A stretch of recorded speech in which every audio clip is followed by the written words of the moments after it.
associations. La Fungisoft qui réalise la série Noob, les Guardians pour la Flanders Company, toutes deux diffusées sur No Life, et les légendes de Nikaya avec Chaos. Bonne occasion pour le public de discuter avec les acteurs, se faire dédicacer des t-shirts ou des coffrets DVD et découvrir les dernières productions. Le public, très important, a su démontrer que le monde du film amateur français n'est pas réservé à une petite audience, mais bien à la portée de tous, que les spectateurs aiment ça et en redemandent. Nous sommes en direct du Mangazur 2009. J'ai pas loin de moi Fabien Fournier, le chef de la Fungisoft Company, dont nous allons tenter de recueillir quelques paroles.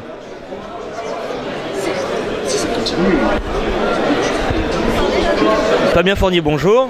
Bonjour à vous les jeunes of Nikaya. Merci. Alors votre bilan de ce Mangazur 2009, votre participation au cosplay et votre conférence.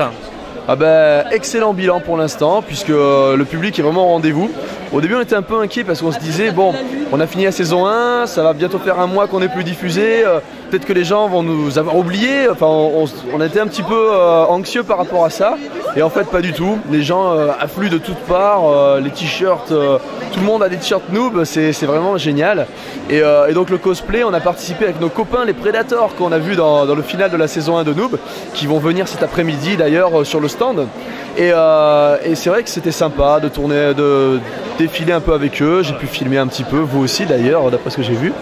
Et donc la conférence s'est très bien passée aussi parce que c'était une salle assez énorme. C'était la salle, alors peut-être je dis une bêtise, je crois que c'est 2000 places.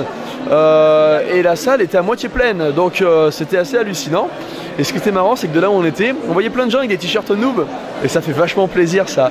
Et puis le public était réactif, ils nous ont posé plein de questions sympas, ils ont réagi quand on les titillait un petit peu, quand on parlait des factions dans World of Warcraft, allez l'Alliance, allez la Horde, il y a eu un petit duel, c'était super interactif, super sympa, excellent moment.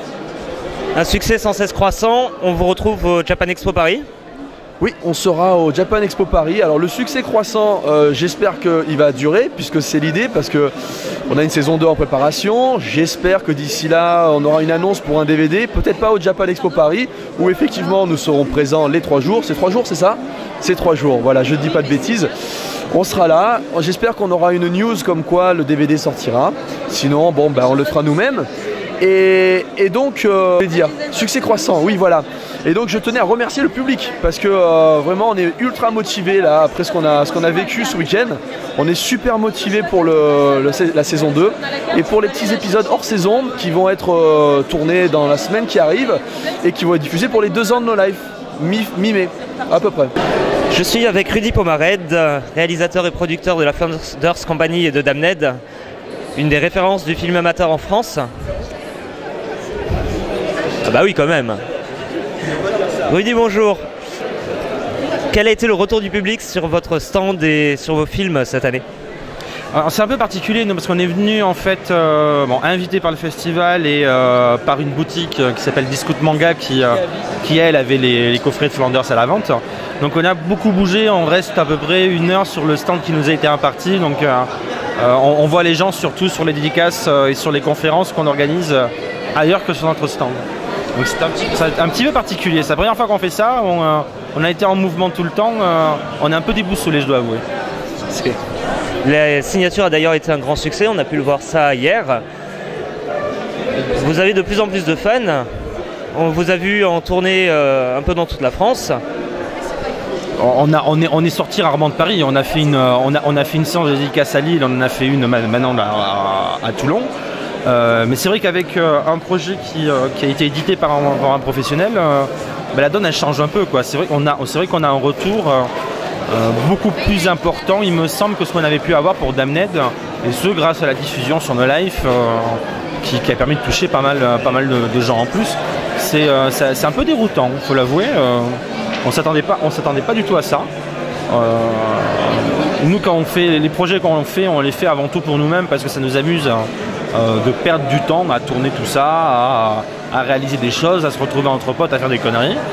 Et parce que je ne nous empêche pas d'essayer de les faire bien, entendons-nous bien, mais quand même c'est ça le moteur de notre groupe quoi. Donc quand on rencontre comme ici des gens, là on a des jeunes filles, elles nous ont inondé de dessins, de fan art, on a des signatures à faire, des gens qui sont là, on adore ce que vous faites et tout. Ça nous fait toujours un peu bizarre quoi. On s'habitue pas à ça. Quand on a commencé les productions amateurs, c'était presque fait à la cave, quoi. C'était un caméscope, moi, mon frangin, un cours dans la garrigue, on fait des bêtises, on monte ça à papa, maman, le chien, ils ont honte, nous on rigole, ça se limitait à ça. Quand on a commencé à montrer, quand on a eu l'opportunité de montrer ce qu'on faisait avec à l'époque le festival cartooniste, qui était le premier festival auquel on a participé, et on a eu des retours des gens qui n'étaient pas de notre famille, on s'attendait pas du tout à ce que ça plaise, vraiment pas.